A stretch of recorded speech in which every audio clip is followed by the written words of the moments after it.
What's up, Panther Nation? We are back today with another video. This time it is the mid-season prediction video. And based on what we're seeing, we're looking at 5-3 record right now. And we're heading into Lambeau.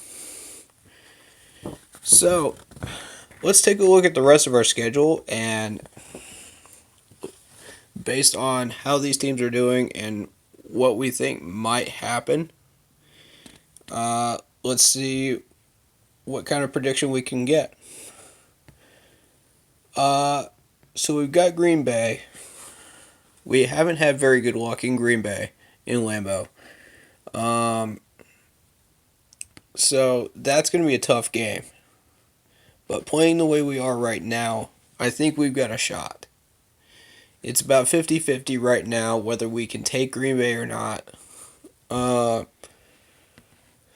And I'd like to see that happen. You got Atlanta after that at home. Because of the fact that Matt Ryan is not there and Sanu got traded to New England, we got a shot at winning that game. Strong shot at winning that game. 24th is the Saints, and I don't believe we can take the Saints. You know, it's going to be a battle. We haven't had good luck in the Dome. They've got a tough team. You know, I'm not going to lie to you. They have a tough team. I don't think we've got enough to match up with them at this present moment. Redskins should be a win on the 1st of December. Falcons should be a win on the 8th, depending on if Matt Ryan is back or not. Seattle, 50-50 game there. Slanted in our favor. Their defense doesn't look good, but their offense is keeping up. So, that's going to be interesting. Colts game. I need to look into the Colts a little bit more. That's going to be in Indianapolis. So, I'll be looking into scouting at that point, and we'll see where they are. But that's a possible 50-50 game there. And the Saints to close up at home. Now, here's my thought. We need to win 10 games in order to be in the playoff picture at all and stay in it. There's a possible 11 wins on this schedule, but that's if we split with the Saints. That's if, and I highly doubt we will, the way they're playing right now. Unless they take a nosedive, then we've got a chance. But we just heard that Cam Newton is going to be on the IR. That notification just came about, 30 minutes ago before I started recording this. So, we're going to have Kyle Allen, and we have Will Grier. So, I think we're okay at quarterback for now.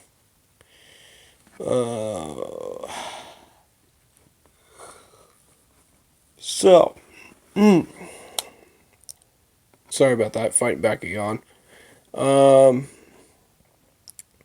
So we need 10 wins. We're looking at 2 wins against the Falcons and a win against the Redskins. That's 3. Added onto our previous total of 5. Gives us 8. Now, if we can win one of those last 4 games that is not the Saints, that brings that magic number down to 1 to get the 10. We need 2 wins to get to 10. Not counting the Saints. So, the 4 games I'm looking at are the Green Bay Packers, which is coming up this Sunday, the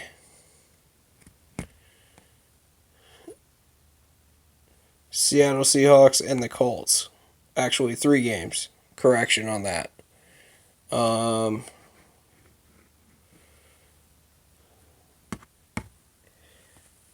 that magic number was at 4 before we beat the Titans. So, now it's down to 3.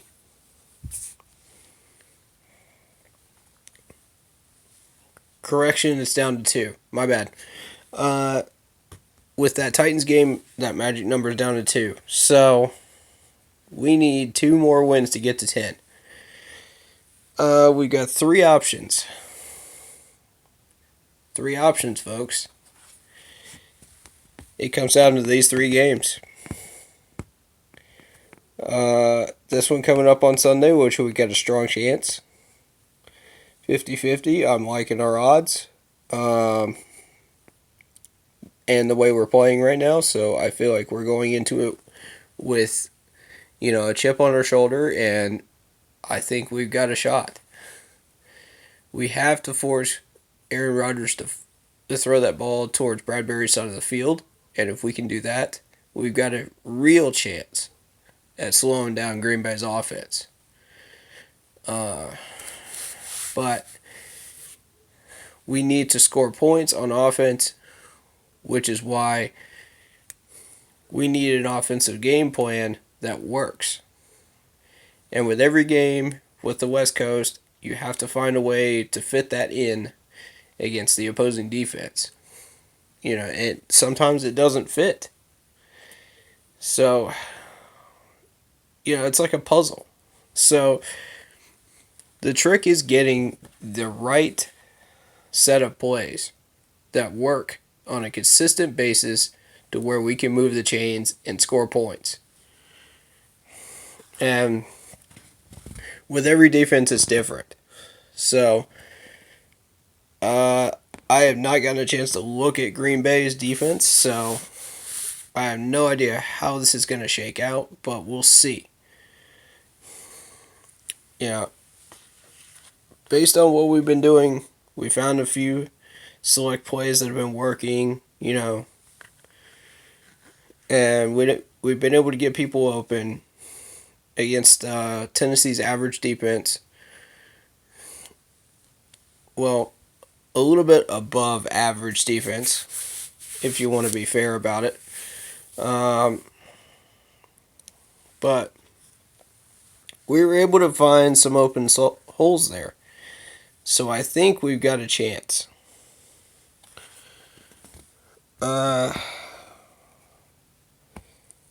So we're essentially looking at Green Bay, Seattle, and the Colts. 2 of those 3 games are away. So we got to find a way to win on the road. At least one of those 2 games. If we manage to pull off all 3, then that puts us in 11-win territory. Assuming we don't drop one to the Falcons. Now, if we drop one to the Falcons and we only win one of those 3 games, then that puts us behind the 8 ball, and that makes our magic number 3. So we would need to win all 3 of those games in order to get into the playoffs. This is going to be a tough schedule here, but I believe it's possible.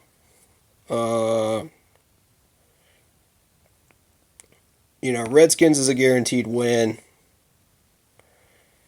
I'm not going to call it an easy win. I'm going to call it a guaranteed win because Washington has no offense whatsoever. And their defense has been really, really lackluster. So I feel like that's going to be a win. Falcons defense has been giving up a lot of passes this year, which once we get our offense established, I don't think it'll be a problem. Seattle's defense looks a little weak. If we can keep up with them scoring wise, we got a chance there. Green Bay's D,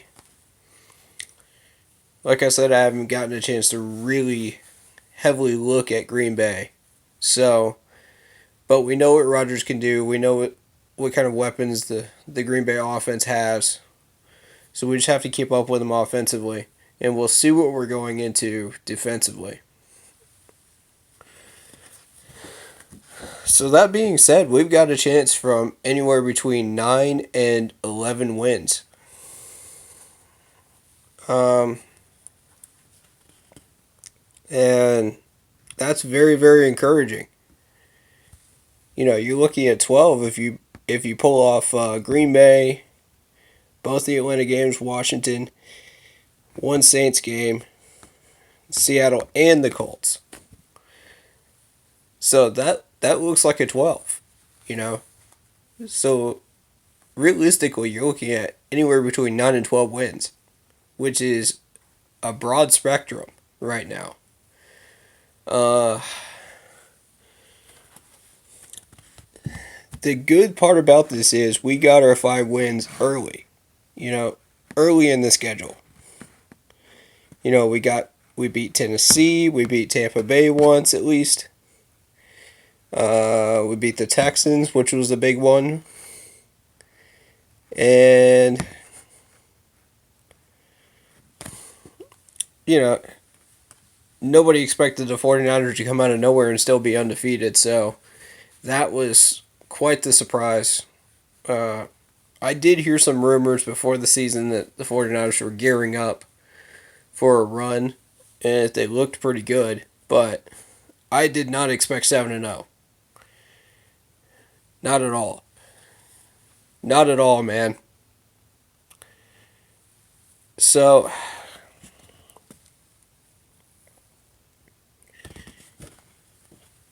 you know, you take that loss with a grain of salt and you just say, okay, it doesn't affect us in the big picture that much. You know, it's just one loss. And we made that up with the Texans game. So, I feel like, you know, because of the fact that the Texans game was a 50-50 game, slanted in our favor, you know, I feel like we've got a solid shot at making the playoffs this year if we continue doing what we're doing. And that has got to make some Panthers fans happy today. I'm encouraged by it. I'm very encouraged by it. We're not taking a division, I don't think, but we'll take a wild card spot. If we get 9 wins, we're in the conversation. 10 wins, we're permanently in the conversation. 11 wins gets us a wild card spot. 12 wins, if the Saints drop off, we could be vying for a spot at the division. But I doubt it. I highly doubt it.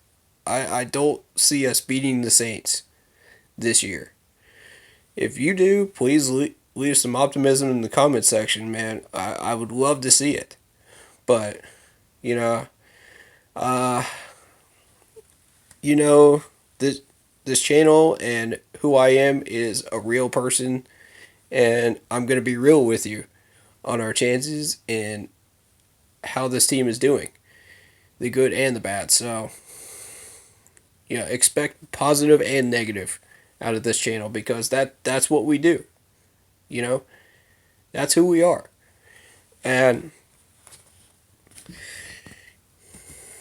you know, if you came here for realistic opinions and how our team is really doing, you found the right channel. I do want to mention one thing before we finish up this video, and that is the left tackle position. I've been saying it all year long. We've still got a problem at left tackle. Even with Dennis Daly there, even with our second string left tackle in concussion protocol, you know, you still got a problem there. You know, we can temporarily solve it right now, But later on in the season, when we get to the playoff push, are we still going to have a problem, or are we going to fix it now?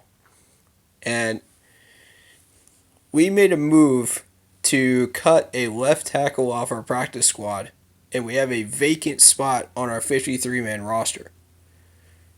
I had never even heard of the left tackle that we cut. He could be a left or a right tackle. I'm not sure which, but I think he's a left, based on the research I did.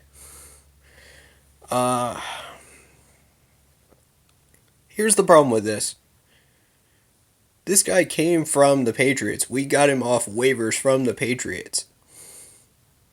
Now, when you have a left tackle problem, you don't waive a left tackle during the middle of the season, unless he's bad. All I'm saying is he better not have performed up to expectations if we cut him, because if he did, why? You know?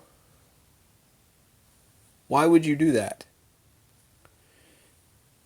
You know, we're sitting here with a 5-3 record.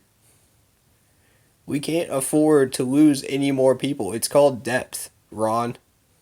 It's called depth. How do you think we got in this situation to begin with? We didn't have depth. We got injuries. We got injuries out the wazoo, and now you want to toss one of our left tackles? Why was this man not brought up from the practice squad when you put Darrell Williams in to left tackle position? See, those are the questions that keep you up at night if you're a Panthers fan and concerned about this stuff, man, because that's a real problem. Everybody wants to talk about what D'Angelo Williams said. There's nothing new there. Everybody knew that, Cam doesn't fit Norv Turner's system. We already knew that when Norv was hired. That's not new news. Everybody wants to talk about how we need a wide receiver. Well, we picked up 2. That's not the real news here. Left tackle is the real news. And that's what I want to focus on. Because if you don't have the line, you don't have anything. Thanks for joining me on this journey. Hit that like button and subscribe button and bell so you don't miss any new content. And keep pounding!